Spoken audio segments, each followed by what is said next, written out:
Yeah, no, absolutely right. The way it's in law right now is by January 1st, 2027, there's a reliability standard for variable sources of generation, wind and solar.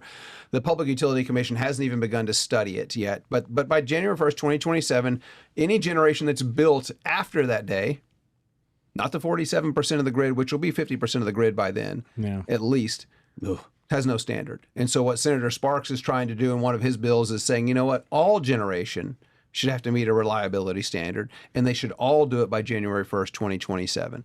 And so he's essentially telling the Public Utility Commission to do this in his bill if it passes. That would essentially firm up the grid, allow ERCOT load managers to understand what electricity is going to be available and when it's going to be available. It also will help, and the offsetting the subsidies is a great idea because it does. It levels the playing field. And I've said let's charge a reliability fee equal to the subsidy, and then distribute that fee back to generators that meet peak demand times. Because you hear in the media, they'll always throw out these glorious numbers about how much electricity is being produced from wind and solar right now. But I always say, what about peak demand time? Right. Show me those peak demand times during the winter. When we actually need it the most. When lives depend on it. Because turning on lights is nice. Having warm water to take a bath or shower is nice, but you start losing refrigeration and you start losing heat in the winter, it becomes life or death. Your medicines, hospitals can't refrigerate medicines. People that need medicines refrigerated, you start losing refrigeration, your food starts spoiling, you get hungry really quick, but cold temperatures are 40 times more dangerous than warm temperatures. So people are worried about warming. Man, warming's been great. Life expectancy is longer. The deaths from weather-related events are down 99% over the last 100 years.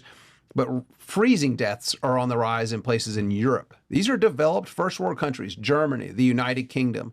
People are freezing to death because they can't afford to heat their homes. So that's absolutely appalling. So there have been some grid reforms over the last couple of sessions. Yes. And by all accounts, or by the outward looks, we haven't had any issues. Haven't had any issues last summer. The winter was the one that we were worried about, and we're getting through the winter. I mean, it's going to be 80 degrees on Saturday.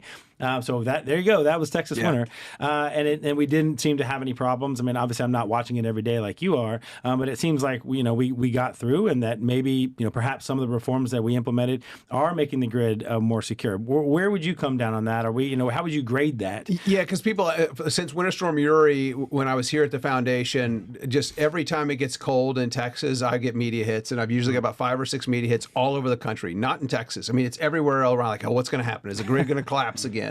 And I say, no, it's not going to, because we put some reforms in place that basically has equipment on standby. So the Public Utility Commission is not letting coal and natural gas go down for maintenance when they would normally schedule maintenance during some of these more milder, warmer months.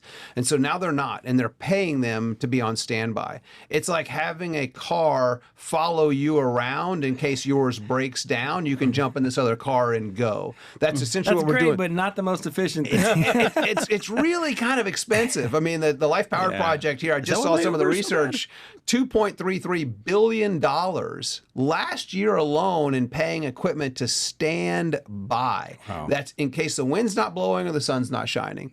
And guess who those costs gets passed on to? They get passed on to the ratepayers. In July 6, 2021, Governor Abbott put out a directive to the Public Utility Commission to allocate those reliability costs to the generation that are causing them. And he says, namely wind and solar. That still has not been done yet. 4 years later, and the reliability costs are not being placed on the generation that's causing that. So in your analogy, would that be, making the car following you around more efficient, or maybe it's a moped instead of a car, just in case of emergencies? Or is it actually making the car you're driving better? It's making the car you're driving better, allowing it to go in for maintenance when it needs to go into maintenance. Because you look at the generation that we have in Texas, there's really over 700 plants. So you've got plenty of generation where you can take one off from time to time and go through a full maintenance, so it'll last its 40 to 50 year life expectancy. Wow. You've got to have where you can't retire generation early, because you invest in an asset for your mortgage for 30 years. You're going to pay that off for 30 years. You're not going to just I'm going to close my house. We're 20 years in, because you still have the 10 years left of payments to make on that house. But what you have some generators doing, they're virtue signaling. Oh, we're going to get rid of natural gas and coal generation and replace it with wind and solar. So there's stranded costs that they're leaving. There's also this investment in stuff that doesn't work, and they're passing it on to ratepayers because they get to. And so the Public Utility Commission really needs to come down and say, you know what, no more rate increases for you guys until you meet a reliability factor for all of your generation in the high 90s, because those costs are getting passed on to consumers. 25% increase in electricity over the last 4 years. I mean, this is just unaffordable. It's going to lead to deindustrialization, which is what's happening in Germany, the United Kingdom, and California.